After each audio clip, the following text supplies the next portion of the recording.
I'm Alex Morash, and let's queer up trans rights. Secretary Pete Hegseth sparks backlash after using anti-trans slur at Oshkosh Defense. Secretary of Defense Pete Hegseth has drawn intense backlash after using anti-transgender slurs during an address at military technology contractor Oshkosh Defense in Oshkosh, Wisconsin. Speaking to factory workers and defense representatives, Hegseth outlined what he framed as a return to the warrior ethos within the Department of Defense, emphasizing an uncompromising focus on combat readiness and military legality. Where we're restoring the warrior ethos, and that means a focus, an unrelenting, uncompromising focus on lethality. It means no more DEI. It means no more trannies, just training. It means colorblind, gender neutral, merit-based, back to basics across the board, no matter if you're carrying a rifle or you're working on the plant floor.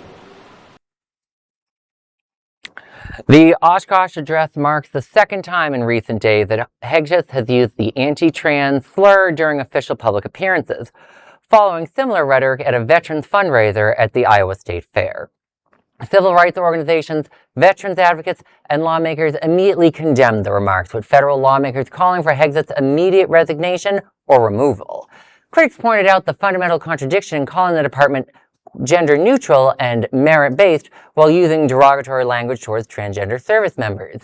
Legal experts further note that Hegseth's public use of the slurs could jeopardize the department's defense in ongoing federal lawsuits challenging the military trans ban, as courts evaluate whether the restrictions stem from legitimate military necessity or unlawful prejudice. Well, I think I speak for everyone from the People's Republic of China for thanking Hegseth for continuing to decimate America's military readiness. I mean, just open the door to just American hegemony just being destroyed, Pete. Like, besides the fact that you're a bigot, you've also done a terrible job running the military. You can't do anything. Like, he's so focused on like this legality or like this like whole like male ethos. Oh, yeah. Meanwhile, like I'll go on TikTok and I'll see like they have these different Chinese companies that advertise, and then they now make this little.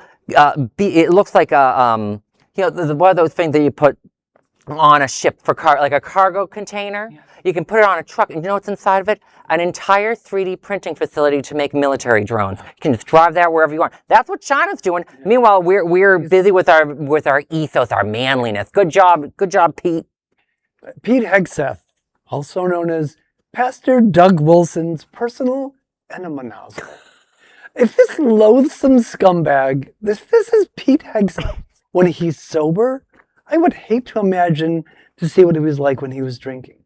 Well, I think we also need, from an HR standpoint, I think we need to say, stay tuned for many class action suits after this term and things turn bluer and bluer.